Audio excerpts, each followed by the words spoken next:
morning. Good morning, Lana. Tulog na naman si Lana.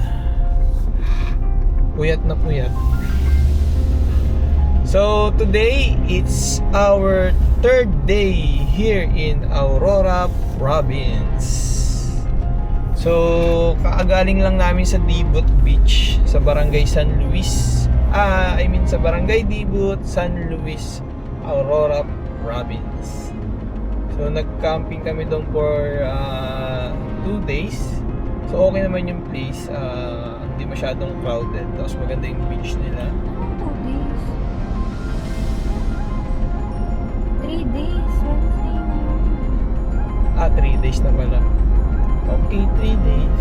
2 nights. 3 days and 2 nights. So kasama natin si Outer PH, Angeles family, at saka si Sir Noel.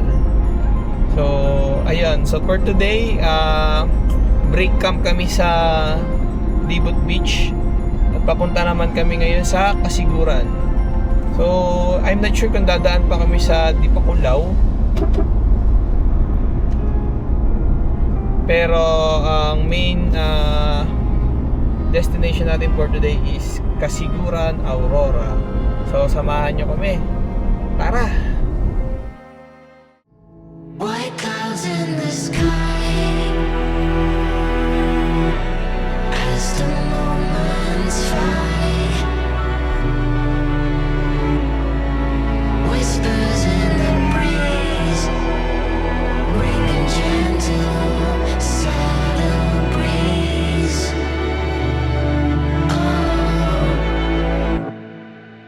Looking through the night. Everything feels right. Skies of white and blue, finding peace with you.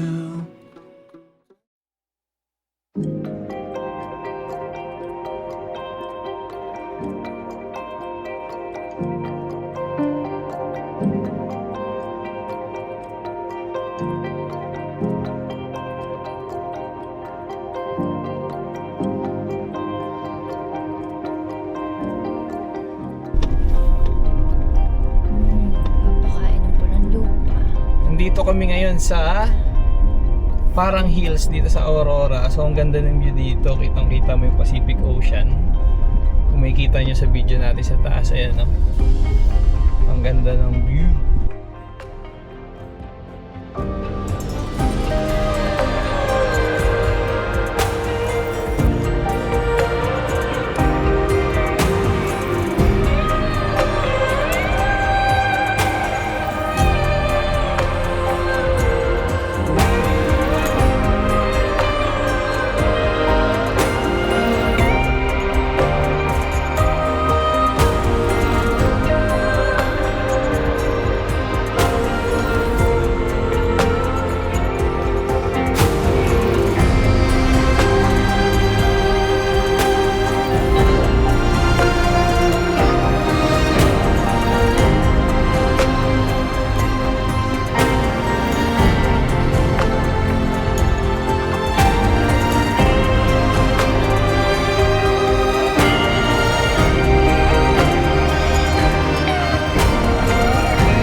So isa siya sa mga pinupuntahan dito sa Aurora. So kung pupunta kayo dito sa Aurora, masasuggest namin na hindi nyo dapat ma-miss itong place na to. Pin nyo lang sa Google Map, Parang Hills. So ngayon, papunta na kami sa Kasapsapan Camping for tonight. So doon kami mag-i-stay for tonight until tomorrow. Then konting chill lang, pauwi na. So let's go, samahan nyo kami sa aming another camping site dito sa Aurora, sa Kasapsapan. Let's go!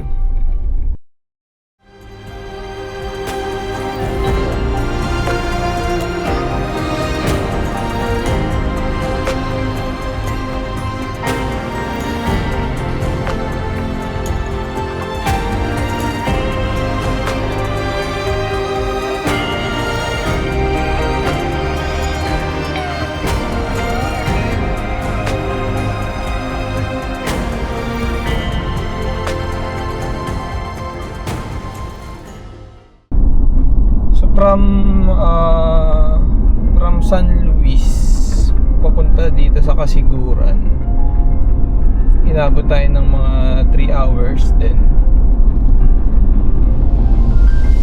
So malapit lang siya, no, kung simula ka sa San Luis papuntang Kasiguran. Pero from Manila siguro mga 9 hours. Pero worth it naman, no? Worth it naman yung pagpunta. Magaganda yung mga beaches, yung mga hills dito sa Kasiguran. Tapos pwede nyo din daanan yung Kasapsapan. Doon kami pupunta ngayon, pero by this time it's a private campsite. So tara, lulutuin pa natin yung sugpo na binili natin at saka yung lobster. So ang magluluto sa atin for tonight is lahat para magkakaroon ng para magkakaroon ng shrimp or sugpo challenge. Bawat kanya-kanyang luto. Ano lutuin mo lang? Cage. So tara. So ayun, galing na tayo ng Kasapsapan Beach. So unfortunately, madaming tao ngayon dahil holiday. So papunta kami ng Tibo Tidal Pool. So ito yung last destination namin. So we decided na doon na lang kami mag-camp for tonight kasi malapit lang siya. And then doon kami magpapalipas ng gabi hanggang di pa namin alam. Wala kaming plano actually. Yun yung kagandahan sa walang plano no. Kumbaga wala kaming hinahabol na oras. Strike anywhere lang kami today. And then chill lang. So kahit hindi kami nakapag-camp sa Kasapsapan Beach, it's a good thing na maraming option dito sa Aurora. At decision na namin na kami ay pumunta at doon na magpalipas ng gabi sa Tibo Tidal. At ayun na nga, may bakang tumatawid. Baka. Ayun, diba? May baka. So ingat lang kayo dito sa Aurora kasi maraming live animals na tumatawid. Continue for 5 kilometers.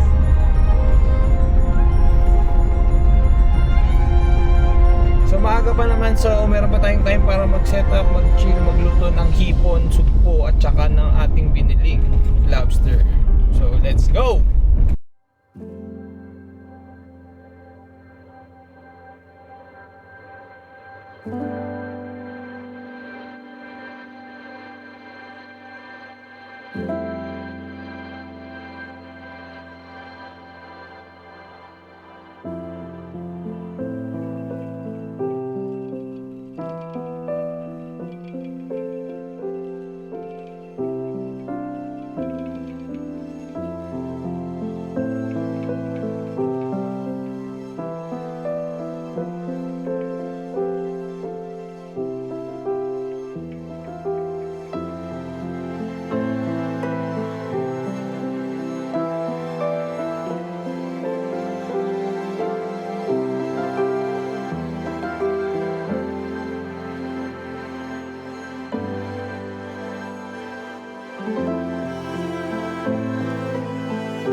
Day 5.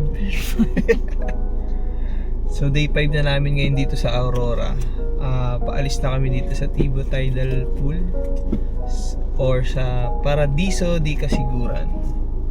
Quick background lang, maganda daw dito yung mga beach camp. So nung last November yata yun, yung may dumaan na bagyo, nasira siya, na wash out siya. So yung mga puno dito na ubos. Yan, kung makikita nyo dito sa video natin na to, yan yung aerial ng Paradiso di Kasiguran. So marami daw siyang puno dito last year. So since may dumaan na super typhoon, na wash out siya. So ayun, recovering pa rin tong place na to. Pero kung mapupunta kayo dito sa Kasiguran, worth it siyang daanan or i-camp. So ayun. So sana makarecover agad tong Paradiso di Kasiguran, no? Kasi sobrang ganda dito.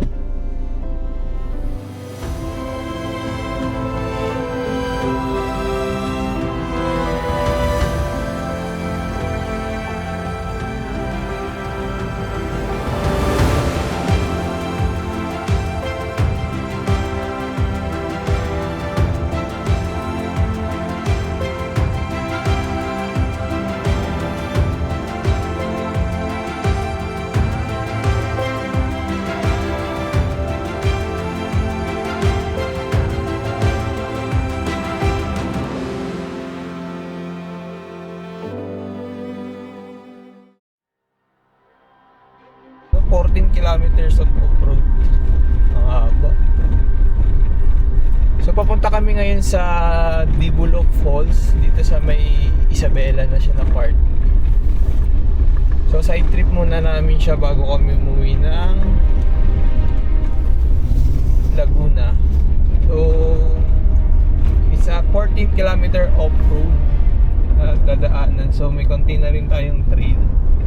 So exciting to. So let's go. It's another adventure, side trip adventure.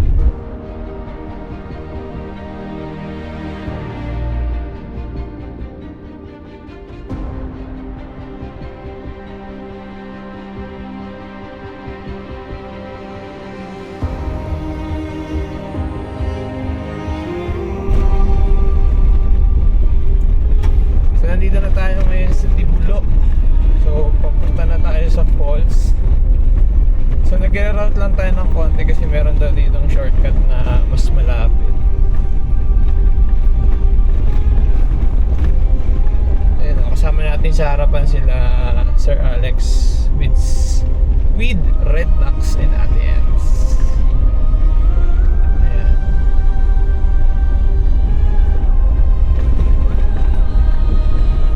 Mas malayo siya sa Google Maps pero meron parang reroute dito sa bayan mismo ng Dibulok na may direction siya papunta sa falls na mas malapit. River crossing. So ito na, first river crossing papuntang Dibulok Falls.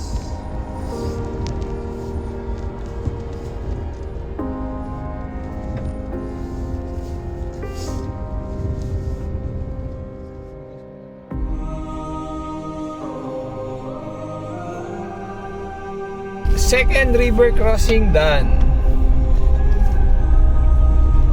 Sa mga hindi nakakaalam, ito palang Dibulok Falls is isa sa mga pinakamataas na falls dito sa Sierra Madre along Isabela. So tingnan natin. So nakakalagpas na kami sa pangalawang river. Hindi namin alam kung gaano pa kami kalayo. Samahan nyo kaming maligaw. Let's go.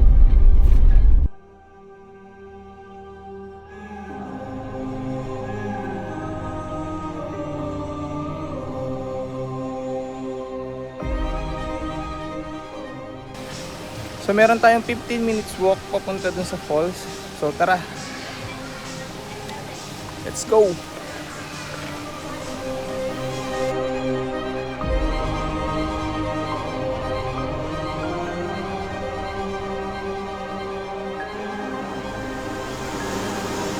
So yun yung hagdan, no, yung trail.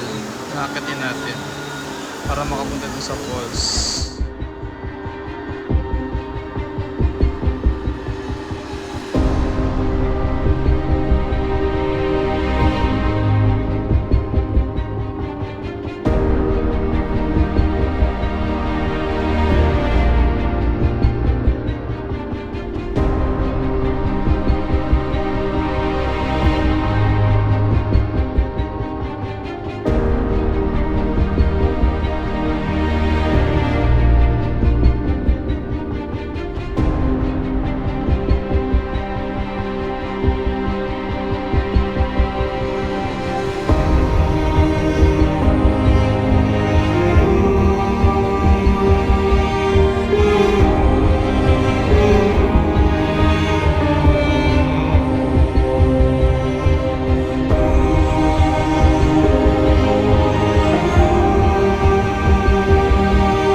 kagagaling lang namin sa Dibulo Falls.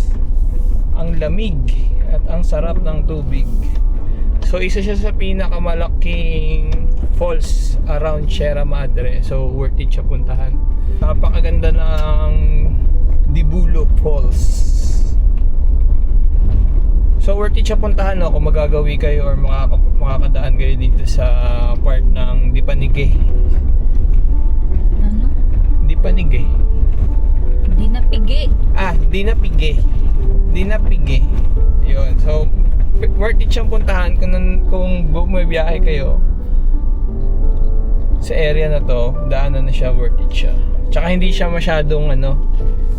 masyadong malayo na hike. Wala siyang hike, so walk lang siya. Break. Trek, mga ganun. Basta ano lang siya, easy peasy puntahan. So ayun, worth it naman siyang daanan. May nakasabay ba tayong sedan? Parang wala, no? Puro SUV, AUV. So ayun pala, no, kung pupunta kayo, make sure nyo lang na hindi sedan yung dala nyo. Though kaya naman siya, pero medyo matatalas din yung mga bato.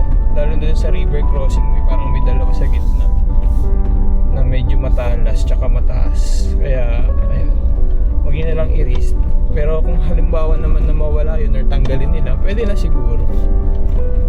Pero overall experience, malamig ang tubig, masarap sa pakiramdam, at tsaka worth it. Kaya puntahan nyo na.